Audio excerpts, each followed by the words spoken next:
J'inviterai maintenant le premier ministre à s'avancer pour son premier droit de parole d'une durée de 5 minutes, dont la première et la dernière minute seront protégées. Dans le même principe qu'hier, si vous posez une question et qu'on ne vous donne pas le droit de parole, on vous invite à nous remettre les questions à la fin du débat. Merci. Thank you very much, Madam Speaker. Today, we, the government, are proposing to legalize assisted suicide and euthanasia within Canada. Madam Speaker, we understand that this is a touchy yet very progressive bill, as we have seen other countries and other cities and other states have similar laws and make similar decisions for their citizens. For example, we have seen this in Scandinavian countries, and we have also seen this in states such as Oregon. Now, Madam Speaker, because it is such a touchy subject, we want to put forward a very, very specific implementation that we hope that you will listen to closely. The first thing and the most important thing is that the person who is seeking assisted suicide must be coherent, and they must provide this coherent consent in order for the assisted suicide to happen. This decision will be made by the sick person, and it will be made by the sickest people in Canada. Madam Speaker, then it will go to a tribunal. It will come to a unanimous decision made by 3 doctors based on the medical condition of the individual and the evidence that is present. Furthermore, no doctor in any situation will ever be forced to be on this tribunal or ever be forced to provide the medication to these individuals if the doctor chooses not to. There is no exception to this whatsoever.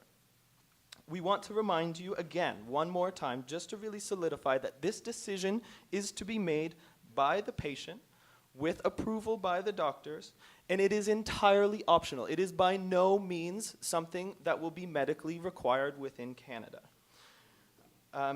Madam Speaker, we want to just remind you and bring up the idea that anyone who wants assisted suicide will likely seek it in other ways, and for that reason we bring forward this motion to you today. So we have 3 arguments that we wish to bring up in order to really solidify these points. The first of which is a moral argument. We want to allow our ill citizens to die with dignity. The second of which is an economic argument. We will save an incredible amount of our Canadian taxpayer dollars on healthcare with this bill. And the third argument is a social argument. We are looking for a better distribution of our Canadian doctors within the country. So the first argument that we bring forward today is this moral argument. We wish to allow our ill citizens, our sickest of sick patients within the country, to die with dignity. These individuals, I will remind you, are coherent of mind, but they are not coherent of body. And so they will be making these decisions on their own. This program will allow these dying people to have the capability to die in a quiet and in a peaceful manner. Because, Madam Speaker, the alternatives for these individuals are atrocious. And none of us here in Parliament would wish to make anyone go through any of these painful deaths that are currently their alternatives. Madam Speaker, the second argument that we bring forward today is an economic argument, in that we will be saving an incredible amount of money on the healthcare system. Madam Speaker, a vast majority of our healthcare funds are spent on people who are in their last 2 years of life. These individuals are sick, and these individuals are close to death already. And what this bill will mean is it will mean we do not need to provide these individuals with life support, with resources, with the funds needed to support these people, in addition to allowing them to die in a peaceful manner.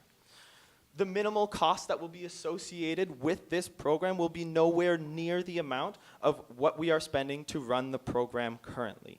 These costs, Madam Speaker, will be treated like any other healthcare costs within our system.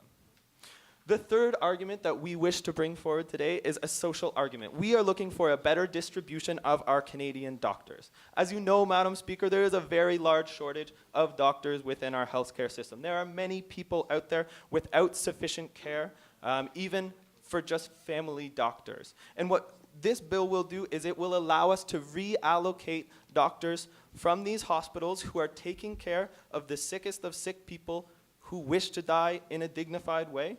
We will be reallocating these doctors to those in need. We will be reallocating these doctors to those who wish to live And we will be allowing these people to live out their lives in healthy ways.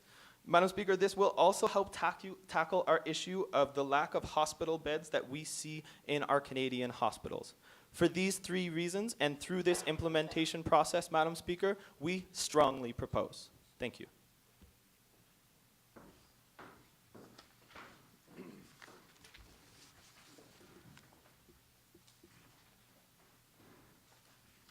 Thank you. J'inviterai maintenant le chef de l'opposition à s'avancer pour un discours d'une durée de 5 minutes, dont la première et la dernière minute seront protégées.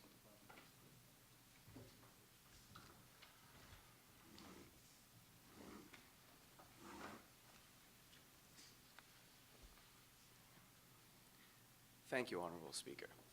The decision to take one's own life is not one that anyone should have to make. It is irreversible, and it's something that I don't think anyone in this room can rationally decide to do. What side government is proposing, what they themselves admit, is that this is going to make suicide more common, and their only defense of that is that it might be more humane. But they don't know what lies on the other side of that tunnel. And for that main reason, we beg to oppose. We stand for one main thing on our side of the House, which is the government's duty to protect all of its people. And we're going to talk about that in 2 ways. First, we're going to talk about that on an individual level and how their bill affects the individual making that decision. Then talking about this on the national level, on the collective level, and talking about how in the end, this is something that doesn't just affect them despite the fact that they've ignored it. So first, let's talk about how this affects the individual making that decision. Because note that in the vast majority of cases, and they bring this up in their own case, these are people who are, for the most part, mentally ill.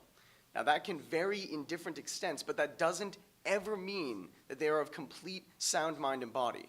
Because recognize that people who are willing to take their own lives are likely under extreme circumstances. They try to only bring up things like Parkinson's, for example.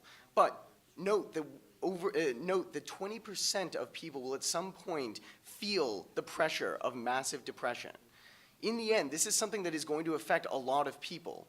And at the point where they see this as a viable alternative, it makes it so that people feel more comfortable making that decision. Now, there are 2 problems with this. The first one is the fact that these people are, in most cases, going to make this decision irrationally. There are 2 reasons for that. The first one is because they don't know what lies on the other side. Yes, they know that they are dying, but they don't know what that feels like. They might have an idea of what it is based on their religion, based on their values, but in the end, they do not know if what they're opting into is better or worse for them. Note that in the status quo, we already decide to try to help those who are mentally ill rather than letting them keep all of their rights. And I think that we need to continue to do that at the point where we don't know that these people can make that decision for themselves. The fact that we currently have mentally ill people come in for treatment, whether or not they necessarily opt into it, shows that this is a value that we as Canadians hold to be true. But second, and much more importantly, recognize that these are people that are specifically and especially vulnerable. At the point where they are depressed, at the point where they don't see a light at the end of the tunnel, they feel like they don't have many options. And that allows not only for their internal pressures, but external pressures to push them to doing this. At the point where assisted suicide is legal, it means that you now have family members of elderly women that have millions that push them toward this decision because in the end, they stand to inherit millions of dollars as a result. You also have external pressures for the elderly as a whole, for example, who already see themselves as a burden on society. Now when they look at their friends who decide to end their own lives, because they can do that now, they see it as them giving up, as them deciding that they don't want to be that burden. It perpetuates the idea that they are a burden, and that's not something that they should have to go through. But this brings us to a second point, something that they don't even touch, that this is about more than just the one person who decides whether or not to end their life. It also affects everyone around them, not just their immediate family, but the entirety of society, and this too has 2 reasons for why it is true. The first is that the immediate family is extremely affected at the point where, yes, a person decides to take their own life, but not everyone agrees with that decision. If a terminally ill child decides to end his life early, he might think that that's a good decision, but his brother might not. And his brother might resent him for it as he decides to make that decision, and for the rest of his life will resent that brother as a result. This is a decision that tears families apart at the point where they're pitted against one another, deciding whether or not this is something that they should have done. It's an incredibly emotional and hard thing to do, and it's not something that we should allow people to do legally. But the second and most important point here is that suicide breeds more suicide. Note that even in the status quo, where suicide is thankfully not as common as it will be under their bill, you have people who see others killing themselves and decide that that is now a legitimate option for them. Note that most importantly, one person's circumstances today will not be their circumstances tomorrow. We can't let people make this kind of decision based on how they feel now, because we know that in the vast majority of cases, there is a light at the end of the tunnel. In the end, we stand for the government's duty to protect all of its people, and for that reason alone, we beg to propose.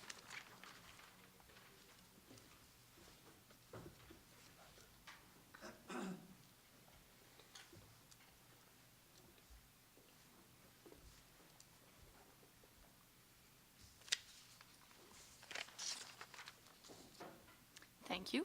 J'inviterai maintenant le premier représentant du gouvernement à s'avancer pour un droit de parole d'une durée de 3 minutes.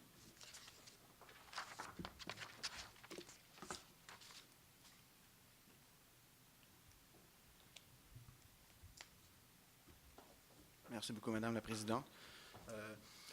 En effet, le gouvernement ne sait pas ce qui se trouve après la vie, mais ce que nous connaissons, c'est la souffrance dans laquelle les familles canadiennes ont à vivre avec des cas dont on veut régler ici avec l'émotion présentée aujourd'hui. On a parlé du côté de l'opposition qu'il y avait une pression de la famille et de l'entourage pour les personnes qui manquent de capacité à décider, mais c'est justement dans l'implantation du programme, on l'a spécifié, c'est quelque chose qui est fait quand une personne est saine d'esprit et avant même d'avoir les complications qu'on connaît. Ça va se faire avec un mandat d'inaptitude, qui est une chose très commune et qu'on veut encourager dans le Canada en tant que pays responsable de nos citoyens, et c'est pour leur sécurité et leur bien-être qu'on veut implanter cette motion aujourd'hui. Donc, nous avons présenté de façon trois arguments. Tout d'abord, l'argument moral. Est-ce que c'est raisonnable de permettre aux citoyens canadiens vivant dans la misère, dans l'agonie, dans la tristesse, de mettre fin à ce supplice? Nous pensons que oui, et l'opinion publique est claire là-dessus. Les gens veulent une liberté et le droit avec cet outil de mettre fin à leur vie dans une situation telle qu'on la connaît. C'est la colonne vertébrale du Canada qu'on veut avoir, c'est la Charte canadienne des droits et libertés, et on veut offrir aux Canadiens plus de choix et vraiment éviter des situations qui peuvent être regrettables, comme la souffrance de voir un proche et de ternir le souvenir qu'on a de cette personne. L'argument aussi économique. Il existe des piqûres qui coûtent près de 1 000 $ et qui sont données à chaque jour en termes de narcotiques à des gens qui n'en veulent pas vraiment et qui sont forcés de les recevoir. Et c'est tous des coûts. En tant que Constitution, le Canada, le gouvernement fédéral est responsable de ces provinces. Il veut les aider avec leur système de santé à alléger la lourdeur de ces cas. Plus de 80% des coûts sont versés pour des gens qui sont en phase terminale et qui, s'ils avaient eu le choix, ils auraient auparavant pris une autre décision. Un autre argument qu'on a présenté, c'est l'argument social. En tant que gouvernement, nous sommes responsables des citoyens et leur souhait est d'avoir le choix, avec un mandat d'inaptitude, d'agir pour prévenir des situations qui sont regrettables. Donc, ce qu'on offre aujourd'hui avec cette motion, c'est le choix aux Canadiens et la liberté d'éviter des situations regrettables comme la perte d'un être cher dans une situation qui peut manquer de dignité et de honte. Merci.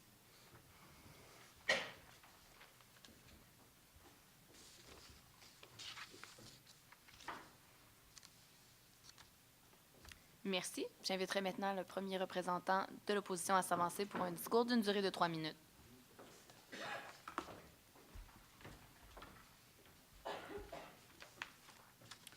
Merci beaucoup, Madame la Présidente. La vie humaine a toujours été et devrait toujours demeurer au centre des priorités du gouvernement canadien. De plus en plus, notre gouvernement réussit à démarginaliser les personnes souffrant de maladies physiques ou mentales. Et nous sommes très heureux et très fiers de ce fait. Quel message, cependant, quel message, Madame la Présidente, notre gouvernement envoierait au monde et à nos concitoyens en disant maintenant que la mort est une solution viable et valide aux difficultés que ces gens marginalisés rencontrent? Quelle valeur projetons-nous aux contribuables canadiens, aux payeurs de taxes, en utilisant les deniers publics, en utilisant leurs taxes pour donner la mort aux gens les plus vulnérables de notre société? C'est la question qu'on se pose ici. Et nous répondons à cette question, c'est impossible. Cette décision ne peut pas être éthique. Tant d'efforts ont déjà été déployés par des organisations admirables et par notre gouvernement pour prévenir le suicide et convaincre la population de la vérité que le suicide n'est jamais la meilleure solution en cas de difficulté. Voulons-nous maintenant revenir sur cette décision, revenir sur notre parole, en présentant le suicide comme une option légitime et viable lors des périodes les plus difficiles de l'existence? Voulons-nous avoir gaspillé des millions de dollars, les millions de dollars déjà investis dans la lutte au suicide, dans la lutte à toutes ces difficultés mentales que les gens peuvent rencontrer, en disant maintenant, le suicide est correct, le suicide est acceptable en cas de difficulté? Nous allions présenter l'argument que la partie adverse allait, que certaines personnes les plus vulnérables, les personnes âgées par exemple, allaient se voir comme un fardeau dans la société, allaient ressentir une pression sociale et familiale à employer le suicide assisté. Eh bien, chère Madame la Présidente, cher public, nous n'avons même pas eu besoin de soulever ce point, car le gouvernement l'a soulevé pour nous. Ils nous ont dit que ces gens sont un fardeau pour notre société. Ils nous ont dit que leur mort serait une économie bénéfique pour les revenus de l'État. C'est absurde. Par peur de facilité, je ne commencerai même pas à comparer quel type de gouvernement utilise ce type d'argument. Je ne commencerai même pas à comparer, parce que c'est absurde de croire que vraiment un gouvernement doit économiser par la vie de ses citoyens. Vraiment, est-ce qu'on apporte ce type d'argument? Finalement, je vais terminer par dire qu'un cinquième d'entre nous, c'est pas seulement les autres, dans notre vie, vont souffrir de maladies mentales. Et c'est dans ces moments les plus vulnérables que nous allons contempler, peut-être penser à l'idée du suicide. Si notre gouvernement nous dit que dans ces moments les plus difficiles, le suicide est une option, eh bien, croyez-moi, mesdames et messieurs, le taux de suicide augmentera au Canada. Et c'est contre cela que l'opposition aujourd'hui se tient debout. Merci beaucoup.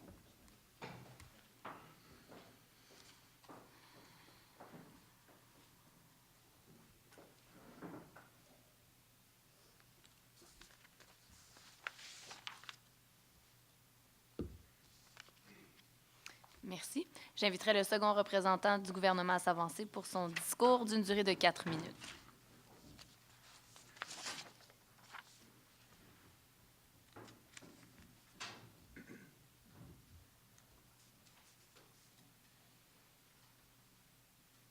Thank you very much, Madam Speaker. While we in the government appreciate the emotion with which the honourable member speaks on the issue, it's important to remember that in the House of Commons, we do not deal with emotion, we deal with logic and facts. Madam Speaker, Canada has always been a supporter of the right of a person to choose what to do with their own body and their own lives. Now, it's undeniable that one of the most fundamental aspects of life is death. Now, seeing as we give people the right to live the life in the way they choose, in fact, it's guaranteed in our charter, shouldn't we also give people the right to choose the death that they wish?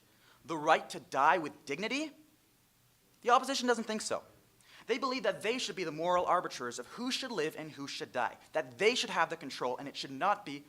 At this point, I would like to take the member's question. Are you actually trying to be the arbiter of who should live and who should die?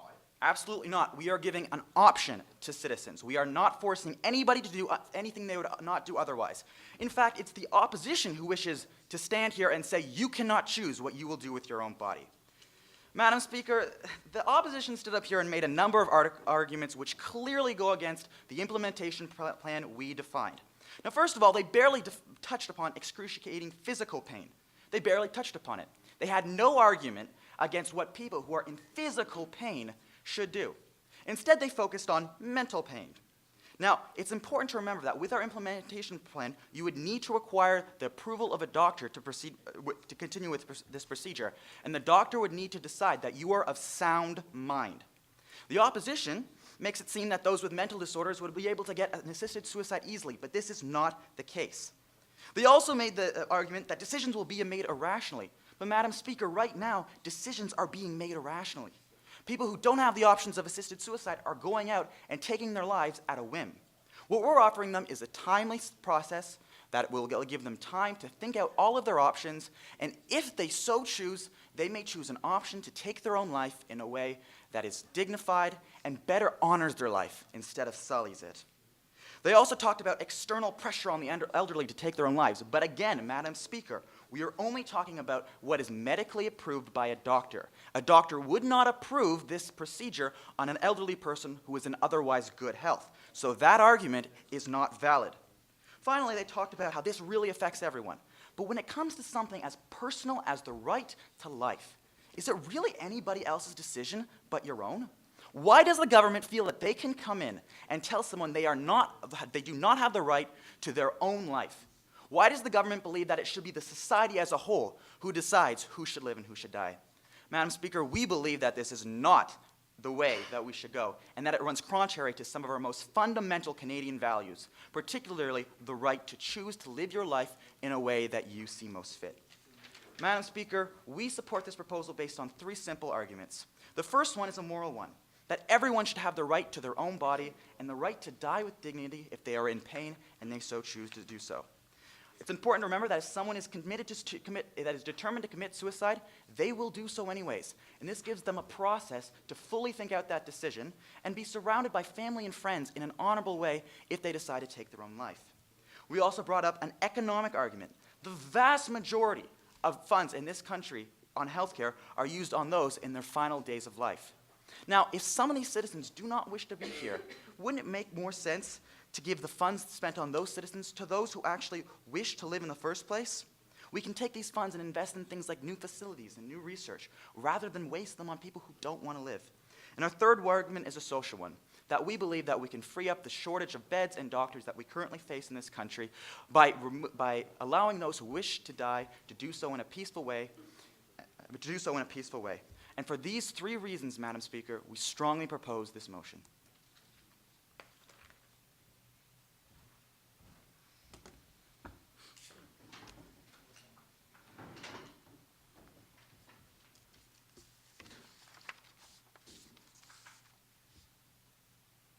Thank you. J'invite maintenant le second représentant de l'opposition à s'avancer pour un discours d'une durée de 4 minutes.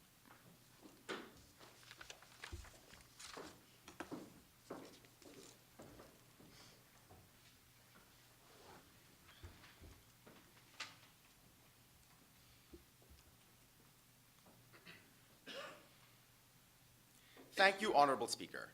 Now, on our side of the House, we're standing for a very simple thing. It's the government's responsibility to protect its citizens, both individually and collectively. And if a motion, like what government is proposing, actually passes, we're going to fail in really what is the primary role of government. So what arguments have we heard for why this resolution could be a good thing? We heard this sort of moral argument that, some people are in physical pain and they want it to stop. But we never really heard the other side of the morality, right? That a lot of these people who might be in some type of mental anguish and who aren't actually in the right of mind are actually going to be opting for the solution. Now, they say that we have this tribunal of doctors, and because we have this tribunal of doctors, everything is going to be okay. But Madam Speaker, that's simply not true. A lot of times, mental illness is not visible, and you can fool a doctor very easily. Societal pressures from, your family members, your kids, your who knows who else, relatives for money, those aren't visible to these doctors. So even if you're sane of mind, it doesn't necessarily mean that this is the right decision, the decision you actually want to make. Now, the second point we heard, which is really absurd that they brought this up, is that it's going to save money, that we're going to kill off the people who built our society because we don't want them anymore, and we want our hospital beds. But really, we think that's absurd. Because actually what that's doing is that's actually putting governmental pressure on the elderly people to actually go out and commit this assisted suicide. And they say, oh, it's going to be a panel of doctors that decide this, Madam Speaker. But where are we getting this panel of doctors, right? First of all, it's only people who want to do this, so they already have a bias. And secondly, in one of the government's main roles, main reasons for why this is a good idea is to save money. Some of these doctors on these panels actually feel pressure to say, oh, it's okay, because we need to save money. And that brings us to their third point about how they want to have a better distribution of doctors. So instead of having one doctor maybe administering some medicine to a patient who's terminally ill or whatever, they want to have 3 doctors sit in a room and deliberate for hours, interview family members, do a full psych evaluation to see if this person is mentally sane. Is that really saving any time? If anything, they're putting a much greater pressure by creating far more bureaucracy in the medical process. That point is just totally absurd. Now, what have we been telling you on our side of the house? First, we've been talking about the state of mind that these people are in.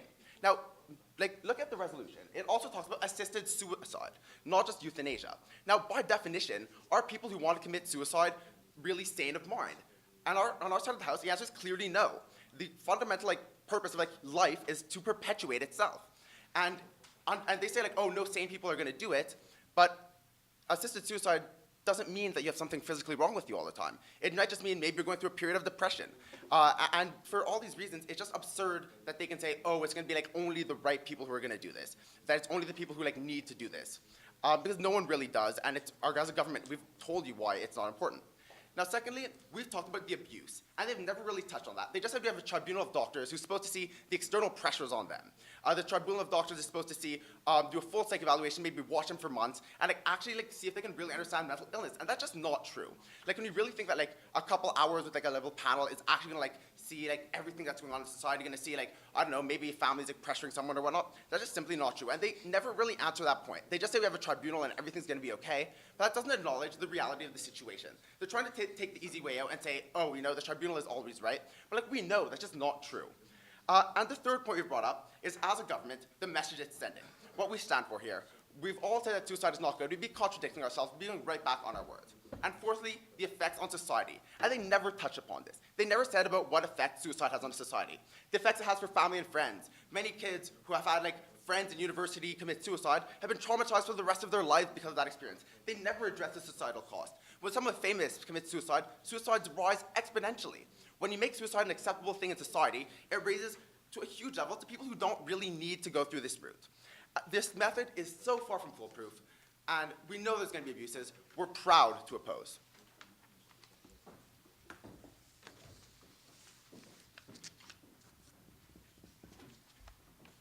Thank you. Donc, j'inviterai à nouveau le premier ministre à s'avancer pour son dernier temps de parole d'une durée de 3 minutes, entièrement protégé.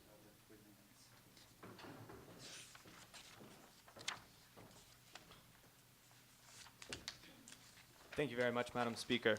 I do want to take a minute to remind you once more of our implementation process, because given this implementation process, none of the opposition's points hold any ground.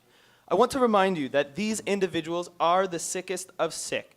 These individuals are making the decision in coherent states of mind. This means that individuals who are suffering from these illnesses, these mental illnesses that the opposition is talking about, are not in coherent state of mind and cannot be making this decision.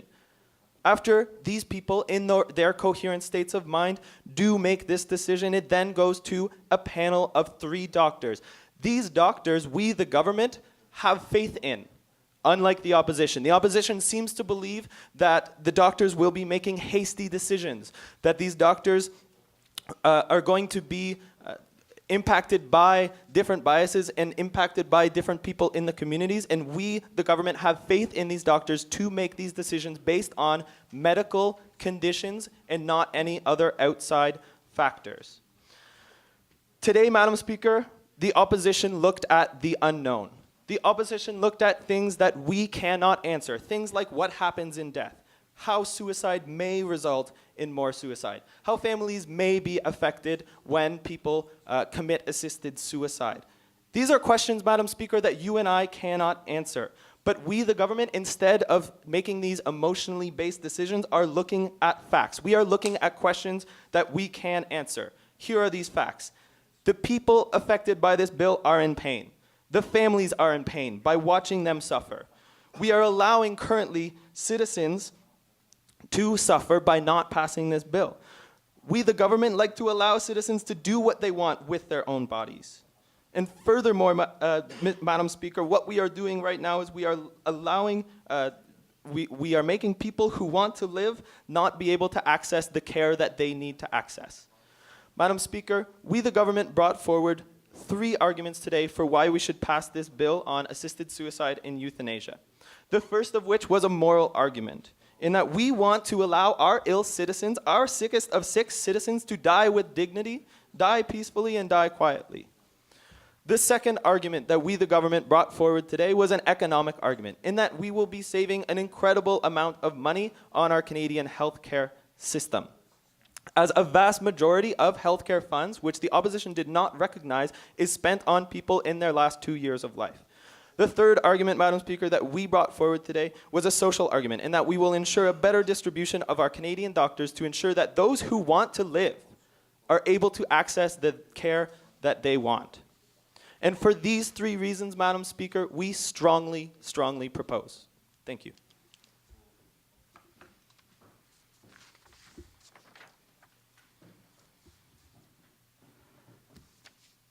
Thank you.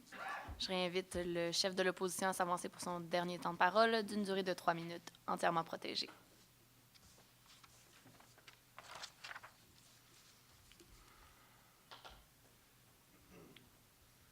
Thank you, Honorable Speaker. I want to touch, before I get into the end of this debate, the very last thing that we hear out of side government, because it is the most ironic part of this whole debate. Their entire stance, the entire question that they pose to us, is whether or not a person should be allowed to be in charge of whether or not they die.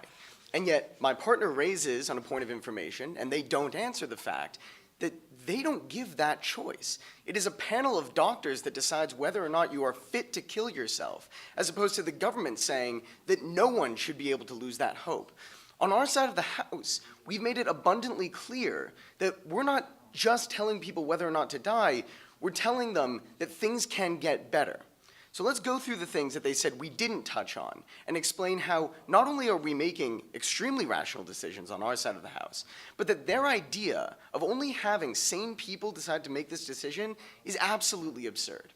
So think about this. They say that we only talk about mental illness and ignore physical pain, but they ignore the fact that every single speaker up here has brought up the fact that when you are in physical pain, that changes your state of mind.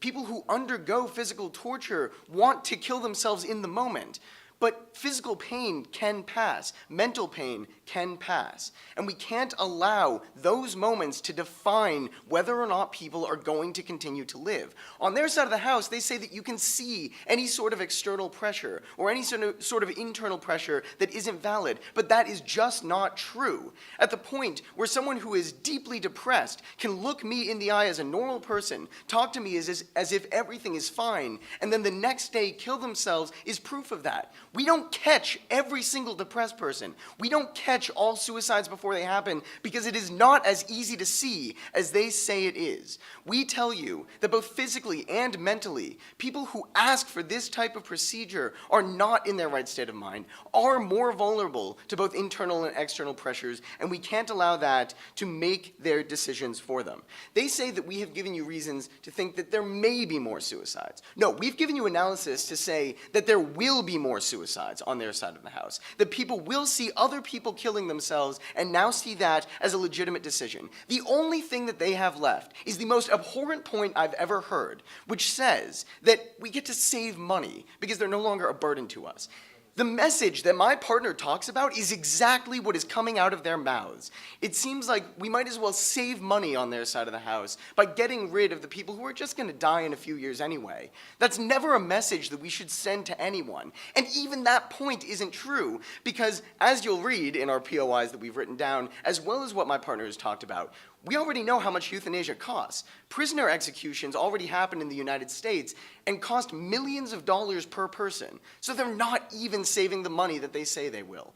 In the end, we stand for one principle, which is the government protecting its people. They don't do that, and they don't give choice either. For all of those reasons, we beg to oppose.